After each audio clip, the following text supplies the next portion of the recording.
Hello everyone, সবাই কেমন আছো? আশা করি ভালো আছো। আজকে একটা নতুন ব্লগ নিয়ে চলে এলাম তোমাদের সাথে। হাতে কি রয়েছে সেগুলো তো তোমরা ভালো মতো দেখে বুঝতে পারছো। দুপুরবেলা ডিউটি থেকে এসে খাওয়া দাওয়া শেষে রান্নার কাজে লেগে পড়লাম।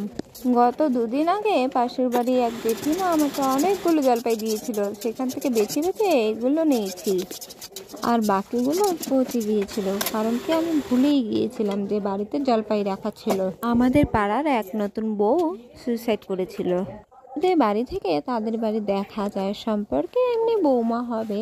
তো সবে বিয়ে হলো, মাত্র 9 মাস চলছে। আমার থেকে অনেকটা বয়স কম, হয়তো তাদের কোনো পারিবারিক সমস্যা ছিল কি, তবে সুইসাইড করা তো মোটেই ঠিক হয়নি, তাই না? দুদিন থেকে যে আমার কি অবস্থা হলো, মানে বাড়িতে একটা কোনো কিছু কাজ করব তা না, দৌড়ে আগে রাস্তার মধ্যে কি বলছে সেটা শুনতে যাব, রাস্তায় আবার বাড়িতে, রাস্তায় আর বাড়িতে, এইরকম করতে করতে আমার দুদিনটা কেটে গেল।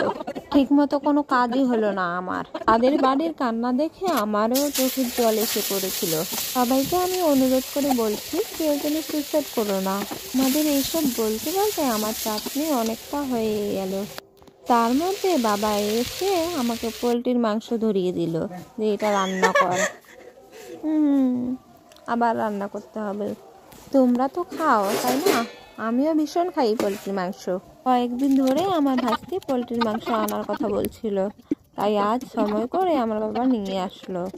আমাদের বাড়িতে আমার বাবা, আমি আর আমার ভাস্তি ছাড়া পোলট্রির মাংস কেউ খায় না। তবে এবারে আমার বাবা বলে খাবে না, তাই অল্পটুকু নিয়ে এসেছে আমাদের দুজনের জন্য। আমি আমার ভাস্তি মিলে খাবো। তোমরা সকলেই তো রান্না করো বাড়িতে, আমি কিন্তু একদমই রান্না করি না, শুধুমাত্র ওই হঠাৎই একদিন দুদিন রান্না করি। আমি অর্ধেকটা রান্না করে তারপর আবার আমার বৌদি রান্না করবে। দেখলাম বালতিতে জল, তাই বালতিটা মেজে জল ভর্তি করে রেখে দিলাম।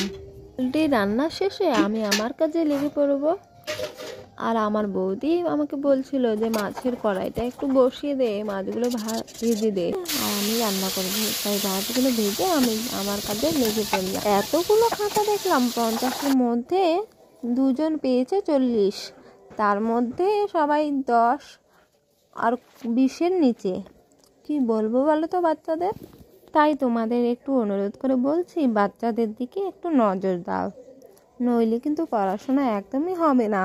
আমি এতক্ষণে আমার কাজটা সেরে ফেলি, আর তুমি ততক্ষণে আমার ভিডিও দেখে লাইক কমেন্ট করো।